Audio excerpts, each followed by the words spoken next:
Hi, I'm Charlotte Merrill, and this is our So Let's Be Friends podcast. This is a place where everyone belongs, and every story matters. Together we celebrate our differences, bring awareness to disabilities, and build a more inclusive and supportive world. One conversation at a time, let's open our hearts and listen with kindness. I like when people ask me about my crutches because they can get to know me, and I like having friends, so let's be friends. This life is beautiful, and you are wonderful.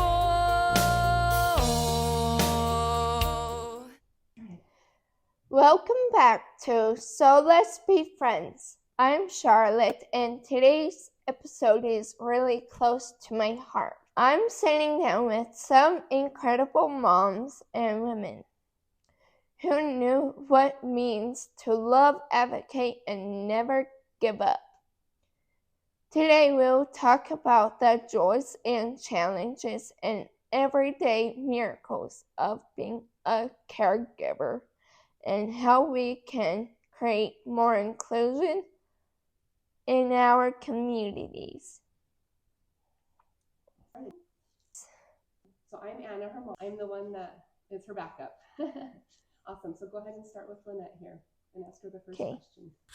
Can each of you on this panel introduce yourself and tell us a little bit about your child or a loved one?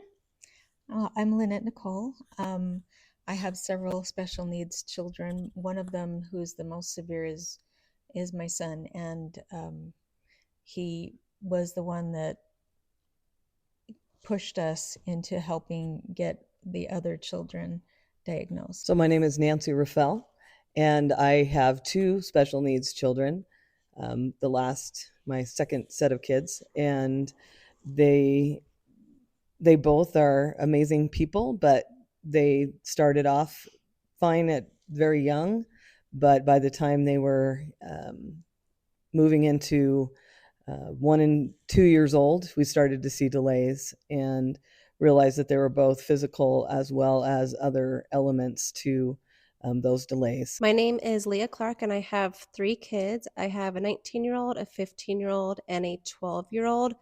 And I feel like with my 12-year-old, that one has been the hardest, just to navigate what to do just to help her be successful. But I love them all. They're amazing, and we've got this.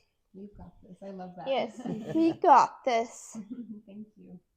Thank you. What is one word you like to use to describe your journey as a mom or a caregiver?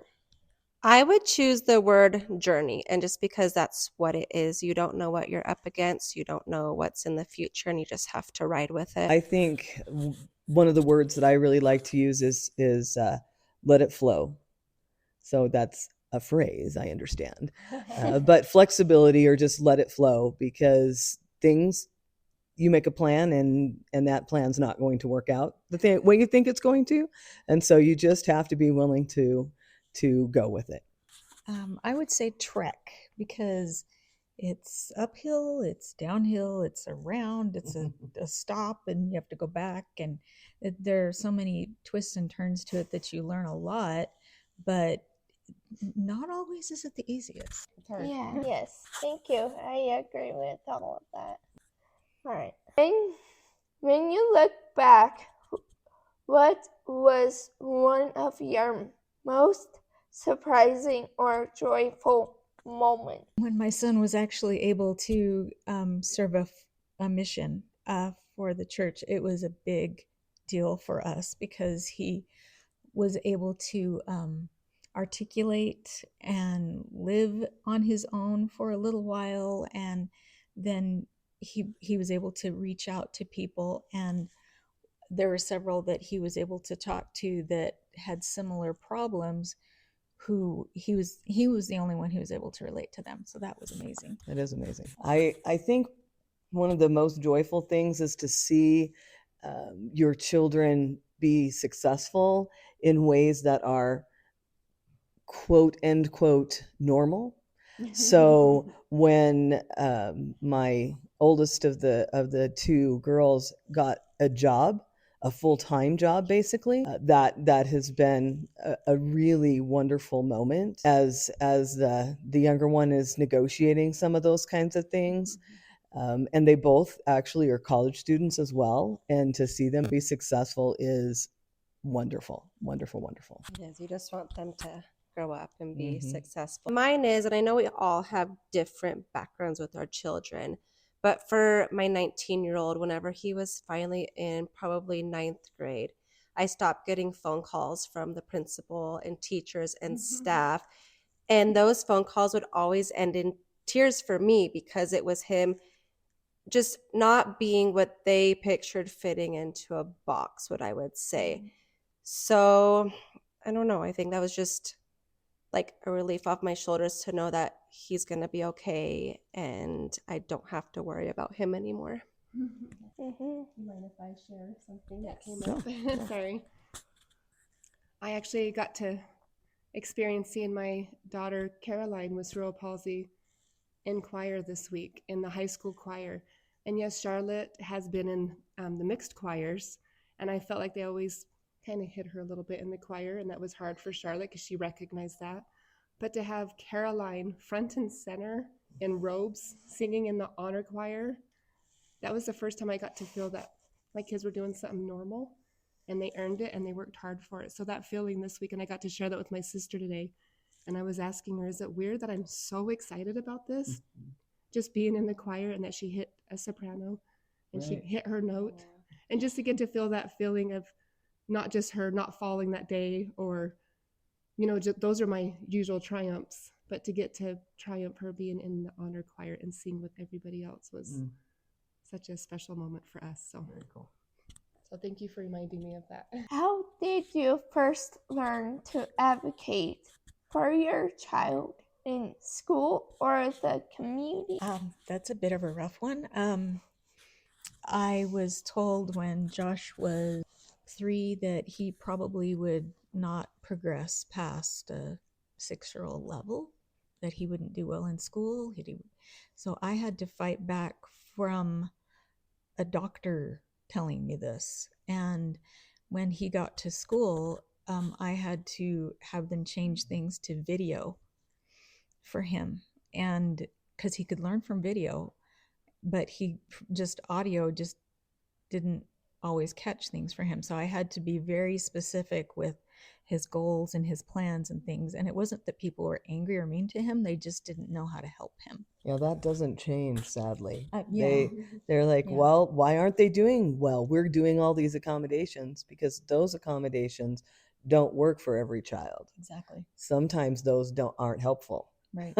They're even worse sometimes. Anybody else want to share anything with that? I think that working with doctors, therapists, and teachers, they guide you in a sense, but I feel like the most help and what I've learned most is from moms and friends and people on the outside of it because they've lived it versus what the book says. Yeah, that's true. Well, and I think that some of the best places you can learn from other people is the waiting rooms. Right. Oh, yeah. You're sitting in a waiting room with your child for an appointment and someone says, hey, have you tried? Right. Or does your child do? And yeah, it can be a big help just talking. What have you learned from working with doctors, therapists, or teachers? So since I am the person in the room who is a teacher, it's kind of an interesting question. But what's really interesting for me is specifically with the older one of the two, I took her to see a specialist and his comment was, well, we don't really know. We can't really classify this, but what you are doing right now is right. You are doing everything right. She is a loving human being. She tries really hard. She's willing to put in the effort. What you're doing is going to be best for her. even if we can't give you a label, if we can't tell you, what genetic thing it is, you are doing the right thing. So that was super helpful to know that I was pushing her, but not overwhelming her, and that there wasn't anything that he could have done differently. So that was very, just validating to feel like I was doing my best to help, and to have the therapists be people like that. And again, people in my own profession where there have been moments where I'm like, you aren't doing what I've asked you to do. And if you're not going to do what I ask you to do, then we're going to have to make some changes. So I've never been afraid to stand up and say, that's not the right thing. And that's part of my personality. I'm just kind of a pushy human being. So it was really important to me to say, this isn't helping. And I understand that you think you're helping, but it's not helping. So that's what I've learned, that I'm doing the right things. What moments of inclusion have meant the most to your family? I think finding our community we have here are the most, they just mean the most to me because everyone is equal in it. Like, we don't look at someone next to us and think they're any less than us. We're all we're here and we're friends, and I don't know, we're just perfect. There you go. Are you talking about the unified community? We're part of just a unified community here that we found whenever my son was probably 5th grade. And it's funny because he, I don't know, weeded out of it, but we really found our niche with my youngest. And she feels like she's capable and can do anything. Whereas, in the outside, I don't know, like sports with school and stuff, she's not going to fit in. But here, she does, and she can play. And we celebrate even not making a basket. We celebrate her trying to make the basket. And she's talking about Special Olympics Unified, and that's something we've talked about on this program before. Okay. So if somebody has a Special Olympics Unified program in their area, then they can look into that, because it's exactly what she's talking about. Is we celebrate every win. And if somebody falls, we're celebrating them getting up. Yep.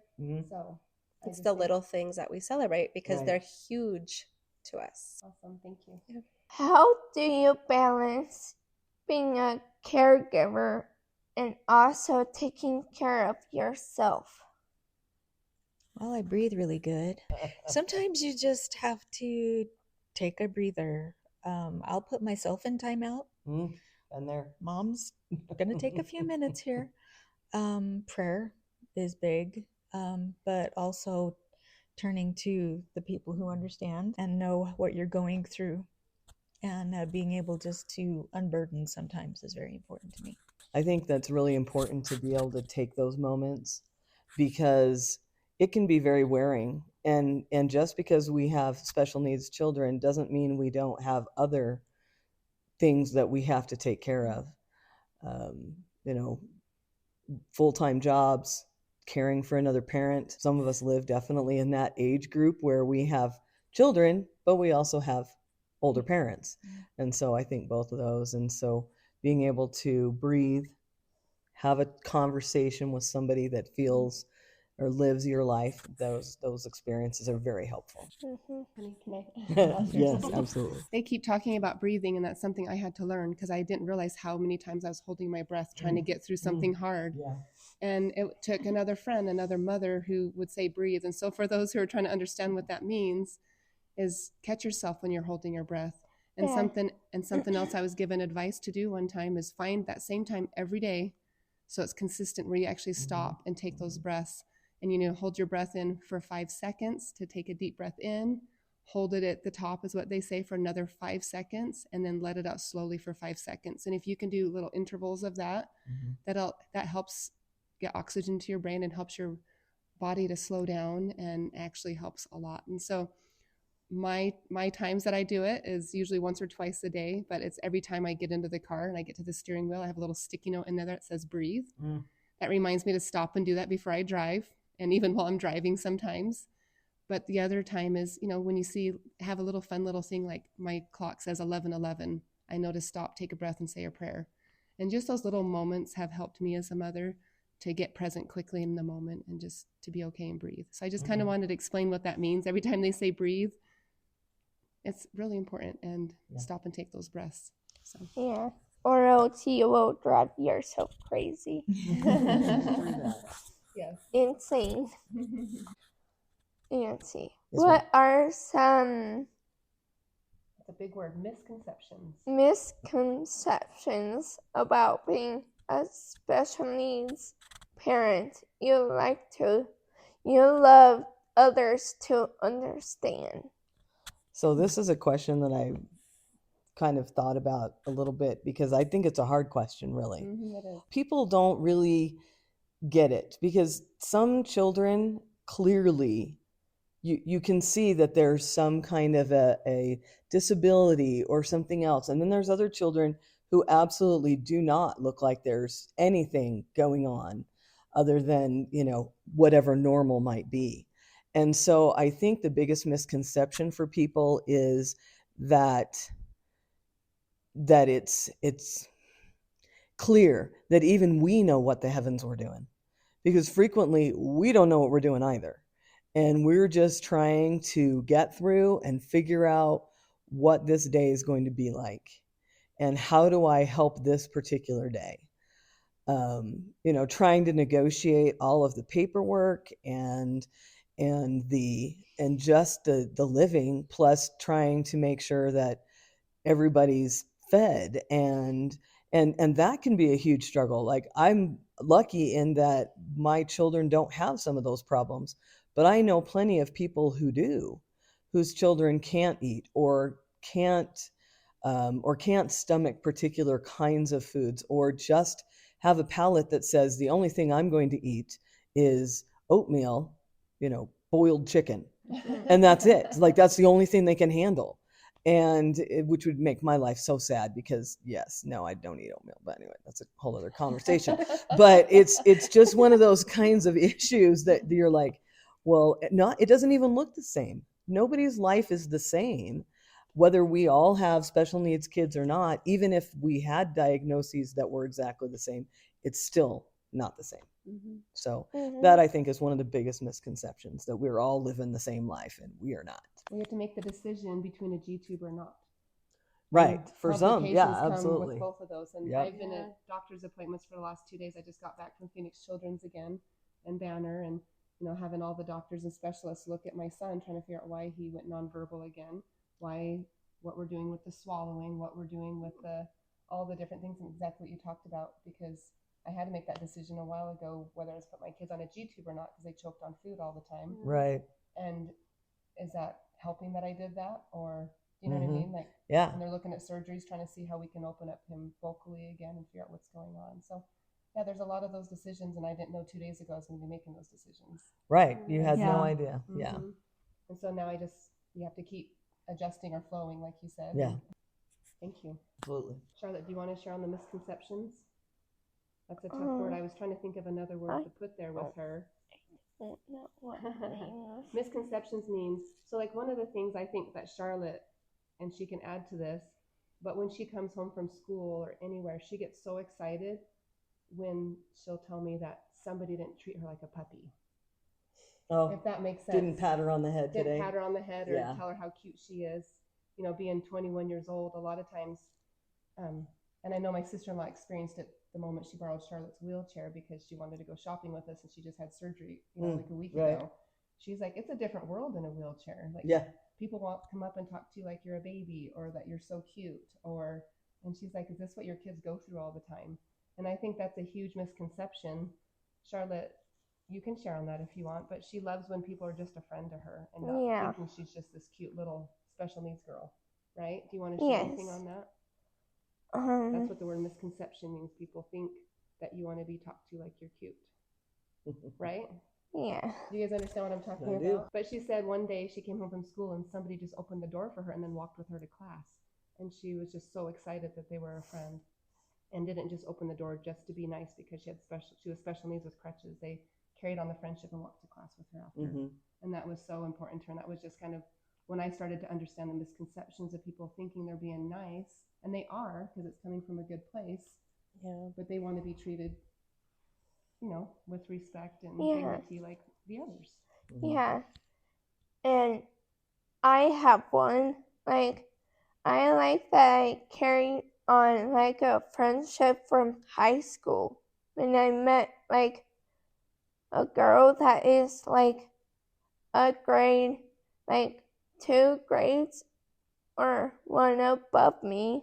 So when she was a freshman, she's trying to talk about when she was a freshman in school, a friend reached out to her, noticing she needed help. First, it started she was a senior as a link group, but now years later, after us two are out of school, it's like you're still friends, playing buds, like friends. They're still friends, and that she appreciates that, huh? Yeah. We all need friends. We do. I made a lot of friends during high school, but I know after high school, like, turned different directions, and I was grateful that we both kept our friendships together. That's important, isn't it? Through all of this, and the moms get to be friends too. Yeah. Help each other. And I think that's so important. Yeah. How do you celebrate milestones, big or small? I think we celebrate them all the same way. So like my youngest, remembering a 2-step plan I told her to do, like go brush your teeth and brush your hair. And she did them both without me telling her. I celebrate it because that's huge that she remembered it, because half the time she doesn't remember the first step.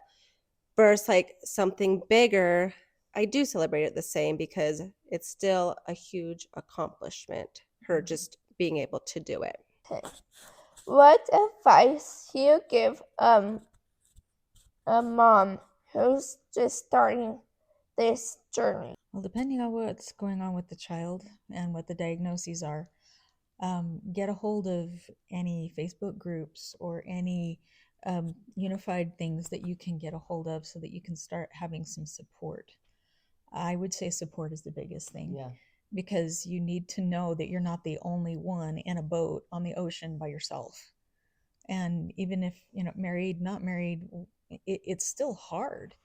And knowing how to do things, the steps of getting them help or support or braces or surgeries, you need someone to be there. And if there is a social worker that can help you work through that can help too. But I think the moms are the biggest help for me. I know I was never very good about this. I've been a pretty, I can do it on my own kind of person. And so do reach out to a group. In fact, we got involved with the unified group more because my child is very much of a loving, wants to be with other people person, much more than myself. Sometimes I just am peopled out. And so she helped me be better about that. So let your child also help you move along in the journey, because they often know what they need. They might not be able to get it. They might not know how to get it, but they know what they need. And so I think really let the child, whatever it is, help you to understand what they need. Listen to your child, because they are really good about understanding what they need. For that, I think community is big. That's the number one thing I've learned. I probably said this already, but I've learned the most just from the moms in here on how to advocate for your child, because sometimes you feel so alone up against like these people who you feel like are so much smarter than you. But your friends are the ones that help you learn how to push through it and what to say, what to do, and where to go. There was a time that I had to take my child to the doctor. And I told my husband, you were taking the day off, you were going with me. And he said, why? I said, because the doctor will not talk to me. He will talk to you, but he won't talk to me. And he says, well, that's kind of dumb. I don't know any of the, you're the medical one. Yeah. And he, after the appointment, he said, you're right. He didn't look at you once. I said, that's okay. I got all the information I needed, but he Right. would only talk to you. So Not the time when you need a new doctor. yeah, well, Right, yeah, right. they did trade him out rather quickly. I really wanted to say off with what Nancy said, because for the longest time, because I have children one after the other, like some of us born with special needs. And in the middle of all that, we forget about our typical kid or our normal kid. And I Right. think that's really important. And I was like Nancy, I got this. I'm the mom. I want to do it by myself. And I didn't have a ton of support anyway. And so I think that just drove it into me even more that I was going to do it by myself. And my husband was a teacher. They don't get to take a whole lot of time off. And so he didn't get to go with me to, down to the valley to, the 3 hours to drive to doctor's appointments and take kids. And I kept, and people would, there are things available if you're, you can find different support, things like they were talking about. And I had one support coordinator offer respite. And I feel like this is really vulnerable for me to share because I am the mom that wants to do it by myself. And I got this type thing. And she kept for years. It wasn't just months, it was years where she said, you might want to see about getting a respite provider to help you do the doctor's appointments. And it wasn't until I was pregnant with Harrison. That's how long it took. But I just remember walking. I had to park far away because there was no parking at Phoenix Children's Hospital. And I had to park far away and it was hot, down in Arizona in the heat.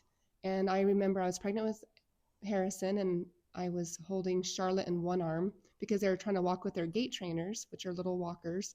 Caroline was in a gait trainer and Charlotte was in a gait trainer walking behind this busy road trying to get to the hospital. And I finally had to pick them up because it was just hot and they were moving slowly. And I had Charlotte in one arm, Caroline in the other, a gait trainer in each hand holding it. So I was like this wide load trying to carry handicap equipment and I was pregnant. And my poor Kalisha was running behind me trying to keep up. And she was just this little girl. And that's when I was just walking down the road and my one daughter who needed a hand held, I couldn't hold her hand.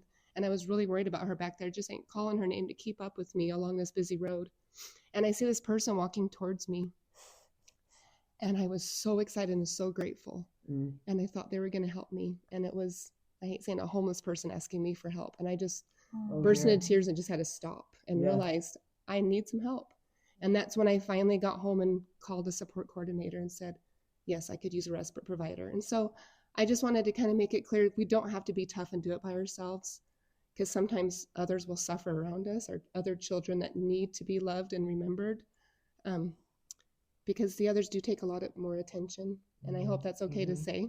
Oh, no, that's absolutely. And so that was a moment when I finally realized I needed help. And I did that and had to humble myself and ask for help a little bit so my other kid wouldn't suffer. And so that was a huge eye opener for me, a very vulnerable moment. And I try to use that in other moments. And I don't get respite providers all the time, but when I need that extra help and extra hand, I think it's really important to reach out and find who's available to help you. And if you don't know what that means, reach to one of your moms, a friend, a support that can help you get that set up. Or reach out to us and I can help you as well. Yeah, I'd like to add to that because the respite was really big with my Joshua. His therapist or his respite would take him to basketball games. They take him to football games. They take him out for ice cream. He was getting all of this great I'm a normal kid stuff while I'm back at home trying to get dinner going, take care of this, where's the homework, how's this, back and forth. So it was able to take a little bit of a load off of my brain so that he could have some fun. And he came home with a jersey and popcorn, and I'm like, where did that come from? But yeah. What keeps you grounded during hard times? So one thing that keeps me grounded is, and this has been true, is my faith personally. I definitely have a routine, and if my routine gets too messed up, it is a little bit of a struggle, but I do it so early in the morning that it's rarely a problem. So I get up at 5 a.m. and I read. I do scripture reading, I do some meditation, and then I read I read stuff that I don't have to grade, which is helpful. And but it really keeps me grounded because I have a little routine. It is a little struggly if my routine gets too messed up, but I've been doing it long enough that it's so helpful. But reaching out in my own personal faith and having that routine is helpful because number one, nobody bothers you at 5 a.m. just saying. And or at 11:30. It's pretty rare. So those are times when, luckily for me, because I don't have to sleep that much, it's been helpful, so that I can keep that. So that's for me personally. I just have those moments of doing things, and that's how I've kept my sanity through the ups and downs of life. What's one thing your child has taught you about life? This goes for my youngest. She's just happy. She's comfortable. She's confident. Even at her weakest moments, she's just happy, go with the flow. And I think sometimes we just have to go back to that childlike living and just live life. Leave all the hard things behind you and just like be in the moment. Josh loved everybody. He would just wake up in the morning and just loved everybody. And he's had a harder time lately as an adult because he's had an injury, but he has just dropped in our lap was a dog that we're going to be training him to be a stabilizer for him. And that has just brought back the spark of joy for him too. And watching him, how he just keeps trying to overcome everything with a balance has helped me a lot. How has your faith community or perspective changed over time? Well, I think our community's gotten bigger, and because of that, there's a bit more resources. There's a little more understanding of things. I do think that the teachers and other social workers and things like that understand more of the special needs than they used to, especially when I jumped into it 30 years ago. So that does help. You don't have to explain yourself 1,200 times. And I just have been given such a testimony that God knows each one of us. And the trials that my son is facing are not the same ones that other people are facing. And it's custom fit for him.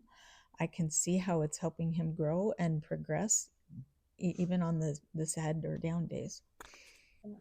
Yeah.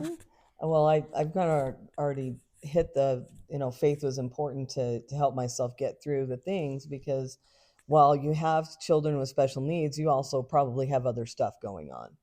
At least for me, and I've had one marriage that didn't continue. They're, the parent of my two special needs daughters couldn't deal with what was happening and what the reality of that life was.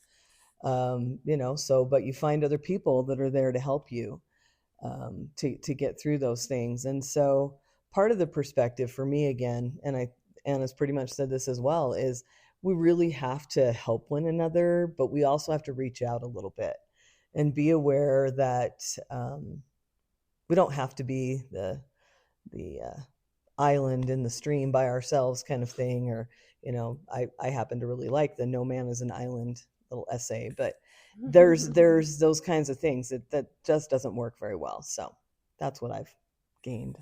What does inclusion mean to you?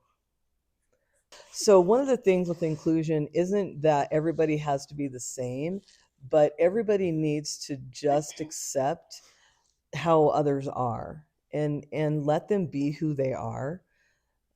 There are some moments where, you get a little bit maybe less accepting today, but I can be better tomorrow. So you just let it recognize that not everybody, gets it. And we kindly, as much as we can, manage to be kind about, hey, that doesn't really work for me, or that's not how I see it. So that's something I think inclusion is important, is just to recognize the differences. I think inclusion for me, it just means everyone. We're all welcome. We're all here. I don't know. We're just all in it together. So just be kind to one another. I mentioned that Joshua just had an injury, and he was out of work for a week. But when he got back, they are rallying around him, and they've got him a chair so that he can actually keep washing dishes, but kind of lean back if he needs to. Another lady brought him a brace for his knee because I didn't know the size, but she did. She's a PT. And she just brought it for him. She says, here, you need this. And they have helped him. They're pushing him in the wheelchair if he has to go longer distances. And it's nice to see that they're not treating him badly or differently just because he's who he is. And that's helped him a lot. He's like, I love my job. I love but everybody's great. And they've helped him a lot. And I appreciate that. Just watching our Special Olympics Unified team, I love the inclusion when we're all in the water together trying to swim a race. And it's nice when somebody else recognizes somebody starting to get left out because they're afraid of the water, can't get in the water. We have an older gentleman who wanted to swim and be a part, and he has cerebral palsy. And he was trying to get down the ladder into the water, and then somebody recognized he needed help. So 2 men went and helped him get in the water. And I just thought that was really neat to see that. And then someone else ran and got a life jacket. And so to see that inclusiveness where I didn't have to say anything, and I just got to watch it all unfold, watching other people rally around and create that inclusiveness so everybody can be a part, kind of like what she just mentioned. They jumped in and pushed him in the wheelchair. So if you just kind of can just be a friend and just see what needs to be done to make sure they get to be a part of things and make them feel like a friend and not like they're a chore or a job. I think that's super important. And that's where it does take a little bit of practice if you don't understand it or haven't done it before. And sometimes just asking them what they would like and see what they need. So, so I'll give it back to Charlotte. Inclusion starts with love, and no one teaches love better than a mom. Thank you for sharing your heart and stories. And inclusion begin at home. We can learn from each other. Grateful for the way you help the world understand what true belonging looks like. So let's be friends. If you're listening, thank you for being a part of this. We are excited to share more stories and more truth and more love in every episode. Until next time, love one another, and like I say, so let's be friends.